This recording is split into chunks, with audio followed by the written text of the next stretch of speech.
दोस्तों, आज मैं आप लोगों को बताने जा रहा हूँ महात्मा बुद्ध के माताजी जो देवदाह की थी और शाक्य और कोली से उनका क्या संबंध था और महात्मा बुद्ध के माता के पिता यानी उनके नाना कौन थे, ये मैं आप लोगों को साक्ष्यों के साथ बात रखने जा रहा हूँ। दोस्तों, सर्वप्रथम हमारे बुक समरी फिशरमैन इंडिया के चैनल के दर्शकों को मेरा सादर प्रणाम, नमस्कार। दोस्तों, आप लोग वीडियो के अंत तक बने रहिए। आप अवश्य देखेंगे कि महात्मा बुद्ध के ननिहाल के कौन लोग थे, उनका नाम आप विस्तार से जानेंगे। दोस्तों, अभी तक मेरे चैनल को अगर आप लोग सब्सक्राइब नहीं किए हैं, इसको सब्सक्राइब करके बेल आइकन को दबा करके इसको ऑल कर दीजिए।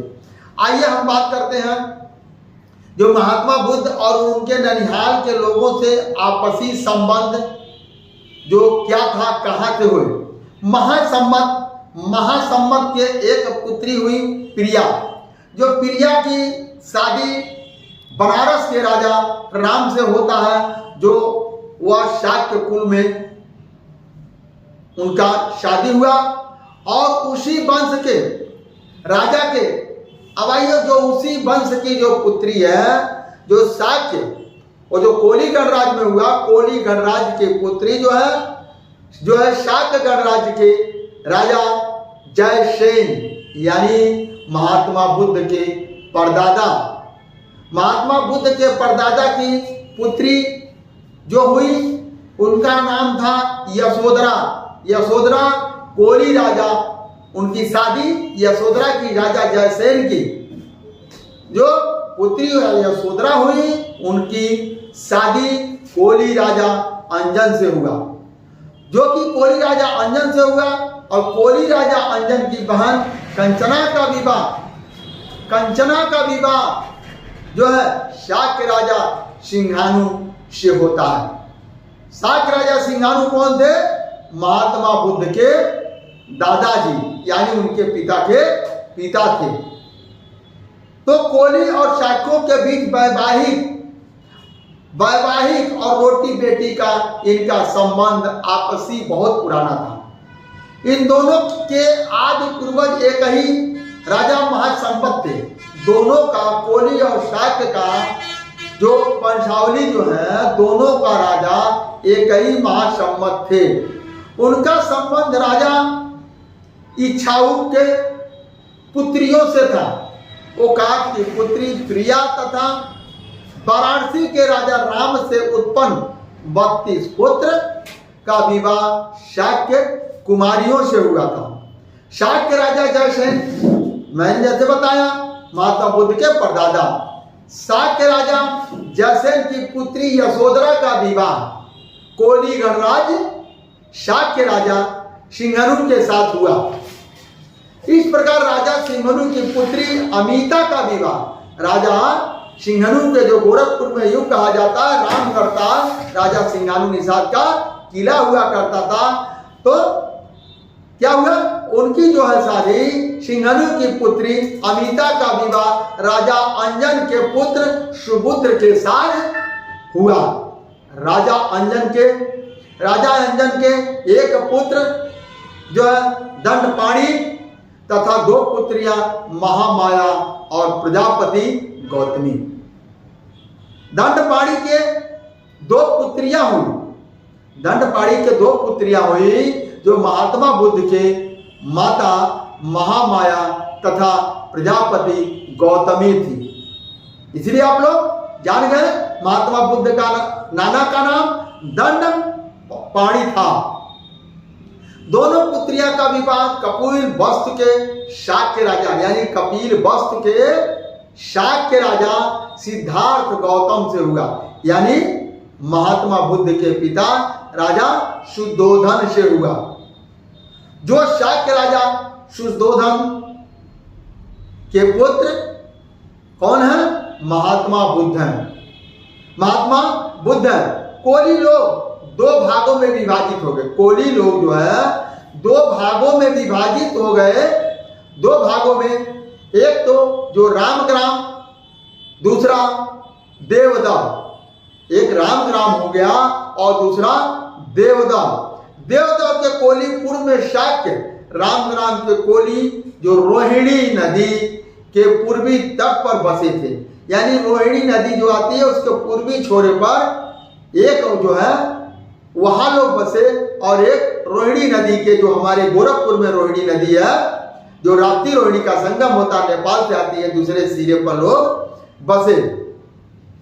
रोहिणी नदी के जल पर कपिल वस्तु के शाक्य तथा देवता के शाक्य कोली और रामग्राम के कोलियों का समान अधिकार था। लोग पानी को लेकर के दो लोग समान अधिकारों में बंटवारा करके वो लोग लेते थे। तथागत बुद्ध के महापरिनिर्वाण के, यानी महात्मा बुद्ध के कपिल वस्तु के साथ संधि विच्छेद यानी आपसी समझौता करके क्या हुआ, आपस में देवदह को और जो है कि कोली गणराज आपस में विलय कर दिया गया। और विलय करने के बाद वह जो है एक गणराज्य रह गया।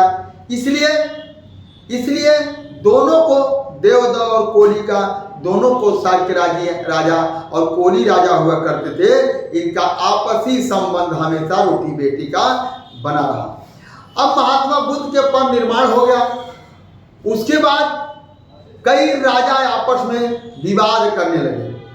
कोई कहे मैं शाक्य वंशी हूँ, वो मेरे राजा थे। कोई कहे मैं कोल वंशी हूँ, वो मेरे राजा थे। कोई कहता था मैं मल गणराज्य का राजा हूँ, वो मेरे पूर्वज थे, ये अस्थि लेने का मेरा अधिकार है। जो खाती लोग थे वो लोग कहने लगे अस्थि लेने का मेरा अधिकार है। इसी तरीके से जो आपको बोध गया के जो लोग राजा लोग थे वो लोग कहने लगे कि वह मेरे पूर्वज थे, वो मेरा अधिकार है। इसी तरीके से सब राजा जब आपस में विवाद करने लग गए तो वहां पर क्या हुआ, सब राजा ने कहा विवाद से बेहतर ये होगा सब लोग थोड़ी थोड़ी अस्थियां सब लोग ले। और उस टाइम थोड़ी थोड़ी अस्थियां सब लोगों ने लेकर के और अपने अपने जगह पर स्तूप बनवाया।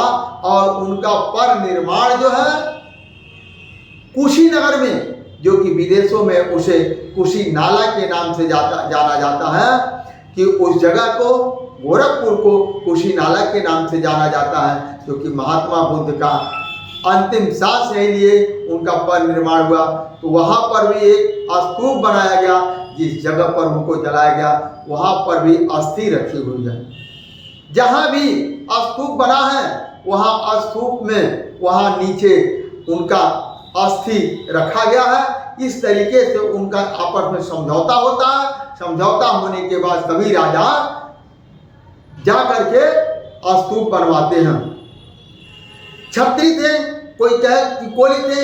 इसलिए अब मैं आप लोगों को बता रहा हूँ तथागत बुद्ध की धातु अवशेष को, जो तथागत बुद्ध की जो धातुएं थी, जो धातु का अवशेष बना हुआ था, उसको रामग्राम के वहां पर रामग्राम का स्तूप स्थापित कर दिया गया।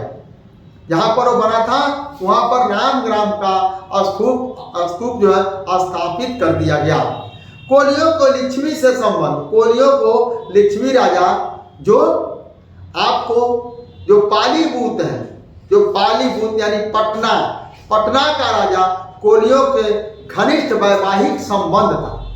पटना के भी राजाओं को कोलियों से वैवाहिक संबंध था, वैशाली के लिच्छवी से था, क्योंकि दोनों राजा इच्छाऊ के वंश के ये लोग थे। जो दोनों राजा थे ये लोग इच्छाऊ के वंश के ये लोग थे। तिब्बती परंपरा में लिच्छवी लोगों को शाक्य की जगह उपशाखा माना गया है। शाक्य को जगह पर उनको उपशाखा माना गया है, जो कि शाक्य कोली पुत्री सुभ्राता का विवाह लिच्छवी राजा माहिर से हुआ था। वही शाक्य राजा की पुत्री का जो विवाह लिच्छवी राजा माहिर से हुआ था, जिनके पुत्र अस्तवीर शिवली थे। जिस प्रकार यह क्षत्रिय राजाओं ने तथागत बुद्ध के अस्थि अवशेष को प्राप्त करने हेतु भगवान क्षत्रिय थे, हम लोग क्षत्रिय हैं, हमें भी बुद्ध की अस्थि धातु चाहिए, हमें भी बुद्ध का, यानी वो लोग कहने लगे हम लोग भी क्षत्रिय उसी खानदान के हैं और महात्मा बुद्ध की जो अष्टधात की जो उनकी मूर्ति है ये हमें भी चाहिए। ये लोग आपस में विवाद करने लगे। इसी प्रकार वैशाली के लिच्छवी ने भी मांगा, लेकिन उन्होंने 80 अवशेष के प्राप्त करने वैशाली का बसड़ा स्तूप बनवाया। वैशाली में जो है बसाड़ स्तूप बनवाया। लिच्छवी लोग एक स्वतंत्र शक्तिशाली गणराज्य के रूप में विकसित थे। लिच्छवी लोगों का मुख्य पेशा खेती बाड़ी हुआ करता था और लिच्छवी के लोग वैवाहिक संबंध देवदा राजा रामग्राम कोली जो देवदा जो आप देखेंगे 12 सिंगा कला जो नौतनवा के बाद में पड़ता है वहाँ देवदा है, वहाँ से लिच्छवी राजा के लोगों का वहाँ पर शादी विवाह आपसी संबंध था। जो देवदा के राजा सुप्रबुद्ध ने अपनी पुत्री यशोधरा के विवाह के लिए स्वयंवर समारोह का आयोजन किया था, जिसमें शाक्य राजकुमार सिद्धार्थ गौतम सहित अन्य शाक्य कोली मौर्य मल लिच्छवी सहित गणराज्य के राजकुमारों ने प्रतिभाग किया था, जिसमें राजकुमार सिद्धार्थ ने शिल्प कला, क्रीड़ा, धनु विद्या तथा अन्य कौशल और पराक्रमों में अपना श्रेष्ठ प्रदर्शन किया था। यशोधरा का साथ उनका विवाह संपन्न हुआ। ये देखिए दोस्तों, क्योंकि जो महात्मा बुद्ध थे धनुर्धर कला में बहुत आगे थे और उन्होंने सभी राजाओं को पीछे छोड़ दिया, इसलिए विवाह जो है यशोधरा का विवाह यानी जो शाक्य वंशी में एक नया उदय हुआ और उसे विवाह हुआ, महात्मा बुद्ध की पत्नी बनी। दोस्तों आज का वीडियो मेरा यहीं तक समाप्त होगा। अगर मेरा वीडियो पसंद आए तो इसे लाइक और शेयर कमेंट अवश्य करें। दोस्तों धन्यवाद, नमस्कार।